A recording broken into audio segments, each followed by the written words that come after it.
Subscribe कीजिए education planet YouTube channel को और बेल आइकन को दबाइए लेटेस्ट एजुकेशन और टेक वीडियोस सबसे पहले देखने के लिए।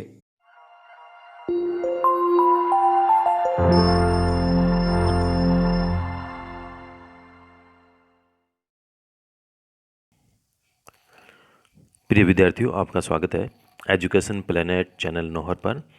और आज हम कक्षा 6 हिंदी में चैप्टर नंबर 10 झांसी की रानी, इसके हम पाठ्य पुस्तक के जो प्रश्नोत्तर हैं उनको हम करेंगे। तो इसको प्रारंभ करते हैं। सबसे पहले प्रश्न नंबर 1, किंतु काल गति चुपके चुपके काली घटा घेर लाई, इस पंक्ति में किस घटना की ओर संकेत है? इसका उत्तर होगा, इस पंक्ति में रानी लक्ष्मीबाई के पति गंगाधर राव की मृत्यु की ओर संकेत है। दूसरा, काली घटा घिरने की बात क्यों कही गई है? इसका उत्तर होगा, राजा जी की मृत्यु के उपरांत रानी झांसी के ऊपर एक के बाद एक विपत्ति आने लगी और अंग्रेजों की नीति थी कि वे निसंतान राजा की मृत्यु के बाद उस राज्य पर अपना अधिकार कर लेते थे और रानी के जीवन में दुख का अंधकार छा गया, इसलिए काली घटा गिरने की बात कही गई। प्रश्न नंबर 2, कविता की दूसरी पंक्ति में भारत को बूढ़ा कहकर उसमें नई जवानी आने की बात कहकर सुभद्रा कुमारी चौहान क्या बताना चाहती है? तो इसका उत्तर होगा, कवित्री सुभद्रा कुमारी चौहान ने भारत को बूढ़ा इसलिए कहा क्योंकि तब भारत की दशा बहुत शिथिल और जर्जर हो चुकी थी। भारत लंबे समय से अंग्रेजों की गुलामी से हर तरह से कमज़ोर हो रहा था। नई जवानी आने की बात कहकर कवित्री यह बताना चाहती थी कि अपनी खोई हुई आज़ादी को हासिल करने के लिए देश में नया जोश उत्पन्न हो गया था। अब उनमें आशा और उत्साह का नया संचार हो गया, संघर्ष करने की शक्ति आ गई और वे स्वतंत्रता पाने के लिए प्रयास करने लगे। प्रश्न नंबर 3, झांसी की रानी के जीवन की कहानी अपने शब्दों में लिखो और यह भी बताओ कि उनका बचपन तुम्हारे बचपन से कैसे अलग था। इसका उत्तर प्रारंभ करते हैं। रानी लक्ष्मीबाई के बचपन का नाम छबीली था। वह इकलौती संतान थी। कानपुर के नाना की वह मुंह बोली बहन थी।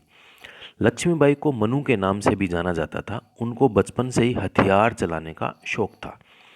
शिवाजी की गाथाएं लक्ष्मीबाई को जुबानी याद थी।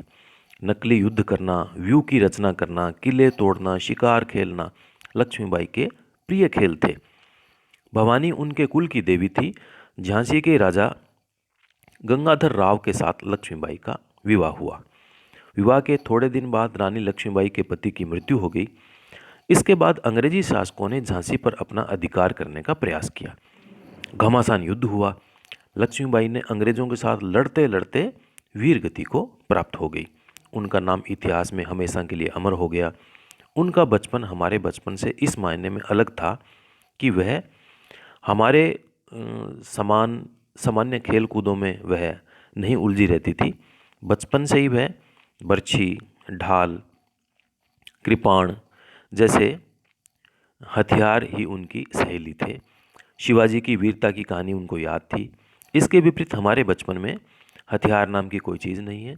हम वीडियो गेम्स, कंप्यूटर, बिजली वाले खिलौनों से खेलते हैं। राष्ट्रीय गीत भी हमें याद है। प्रश्न नंबर 4, वीर महिला की इस कहानी में कौन कौन से पुरुषों के नाम आए हैं? इतिहास की कुछ अन्य वीर स्त्रियों की कहानियाँ खोजो। इसका उत्तर होगा, वीर महिला की इस कहानी में कई पुरुषों के नाम आए हैं, जैसे नाना साहब, इनका पूरा नाम धुंधु पंत था, डलहौजी, पेशवा बाजीराव, तांत्या टोपे, अजीमुल्ला अहमद शाह मौलवी, ठाकुर कुंवर सिंह, लेफ्टिनेंट वॉकर, शिवाजी, ग्वालियर के महाराज सिंधिया, जनरल स्मिथ और यूरोज। अब अगले प्रश्न हम करें जो अनुमान और कल्पना के आधार पर है। पहला प्रश्न है, कविता में किस दौर की बात है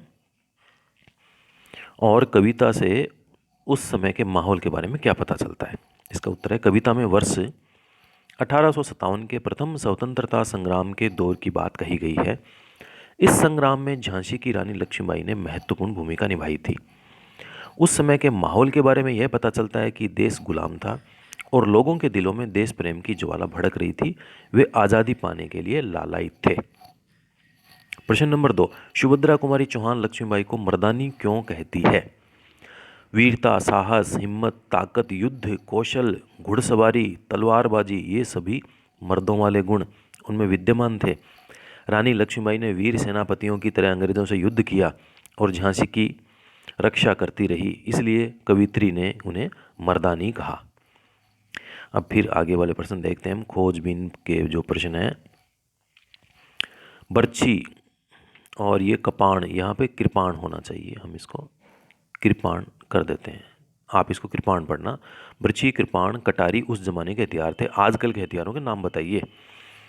तो आजकल के जो हथियार है वो बंदूक है, तोप है, गोला, मिसाइल, AK-47, AK-56, टैंक, पिस्तौल, एटम बम आदि है। प्रश्न नंबर 2, लक्ष्मीबाई के समय में ज़्यादातर लड़कियां वीरांगना नहीं हुई क्योंकि लड़ना उनका काम नहीं माना जाता था। भारतीय सेनाओं में अब क्या स्थिति है पता करो। तो आजकल लड़कियों की सेना में काफ़ी भागीदारी है, लेकिन पुरुषों के अनुपात में स्त्रियों की संख्या कम है। इसे संतोषजनक नहीं कहा जा सकता, फिर भी उस समय की तुलना में यह बेहतर है, अच्छा है। भाषा की बात, इसका अंतिम प्रश्न है। नीचे लिखे वाक्यांशों को पढ़ो। झांसी की रानी, मिट्टी का घरौंदा, प्रेमचंद की कहानी, पेड़ की छाया, ढाक के 3 पात, नहाने का साबुन, मील का पत्थर, रेशमी के बच्चे, बनारस के आम। का, के और की 2 संज्ञाओं का संबंध बताते हैं।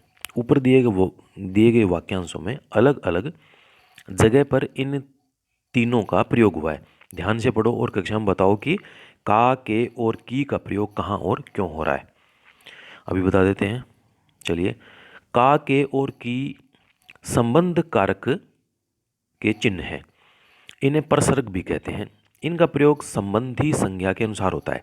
स्त्रीलिंग संबंधी संज्ञा के पूर्व की, पुल्लिंग संबंधी संज्ञा के पूर्व का और बहुवचन पुल्लिंग संबंधी संज्ञा के पूर्व के का प्रयोग होता है। अब का प्रयोग एक वचन संज्ञा शब्दों के साथ हुआ है। मिट्टी का घरौंदा, घरौंदा एक वचन पुल्लिंग है। घरौंदे का संबंध मिट्टी से बताने के लिए प्रयोग हुआ है। मील का पत्थर, पत्थर पुल्लिंग है और एक वचन है, इसलिए इससे पहले का प्रयोग हुआ। नहाने का साबुन, साबुन पुल्लिंग है और एक वचन है, इसलिए इससे पहले का प्रयोग किया। के का प्रयोग बहुवचन संज्ञा शब्दों के साथ हुआ है। रेशमा के बच्चे, बच्चे बहुवचन है, अतः बच्चे के पहले के का प्रयोग हुआ। बनारस के आम, आम पुल्लिंग एवं बहुवचन शब्द है, इसलिए उसके पहले के प्रयुक्त हुआ है। की का प्रयोग स्त्रीलिंग सूचक है, संज्ञा शब्दों के साथ इसका प्रयोग हुआ है। जैसे झांसी की रानी, तो रानी स्त्रीलिंग है, इसलिए उसके पूर्व की लगा है। पेड़ की छाया, छाया स्त्रीलिंग है, इसलिए उसके पूर्व भी की लगा है। तो ये इस प्रकार से आपके प्रश्न, पाठ्य पुस्तक के प्रश्न पूरे हुए हैं। और इसके बाद में एक वीडियो और बनाएंगे। वैसे तो प्रश्न बाद में आने चाहिए, लेकिन इसके जो सहप्रसंग पद्यांशों की जो व्याख्या है उसका वीडियो इसके बाद में देंगे। तब तक आप अपने जो इसके प्रश्न उत्तर है आप वो कीजिए। और चैनल को यदि सब्सक्राइब नहीं किया है तो ज़रूर चैनल को सब्सक्राइब कीजिए। धन्यवाद।